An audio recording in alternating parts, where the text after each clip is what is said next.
Embeekuula eno okuva eri abatuuze eraga nti kijja kuba kizibu abatuuze okulopa obulwaliro oba amaduuka g'eddagala agatatuukana na mutindo. Tulina okubeera mu zino fomasi nga zetugulako amadagala.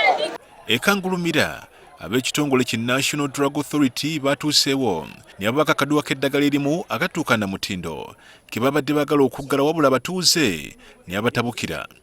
Bwafunyeko omusanga abantu bafa nti ajjanjaba ne bafa. Ajjanjaba abantu baffe ne bawona. Ku ssente n'otoyina nti ojja kuleeta nogaa n'oyya n'oyita ssente. N'omusajja nga mujja mumuyeekera bitalimu. Bwe tujjanjaba tetulina buzibu bwonna. Muleke musawo waffe agira akola. Tolina ssente.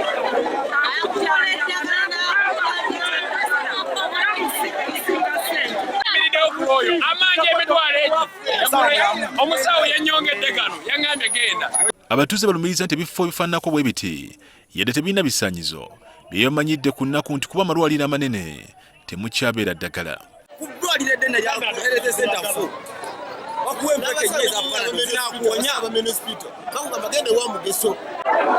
Tukaana batukebera olumala okutukebera ne batuwandikira eddagala ne batugamba tugende ewa Mugeso.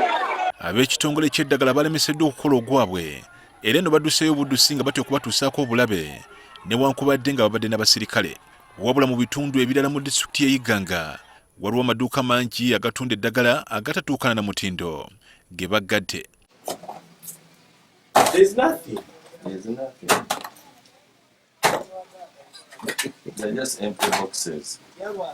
Mu maduuka agamu eddagala b'ekitongole balitutte olw'okuba lyabadde lisembedde okwonooneka. Omutunzi wa drugshop eno alina bokisi 10 eza pink nga ze-expiring omwezi ogujja naye ekyembi tatubuulidde yaliguzeewo genda likozesa atya genda litundira atya.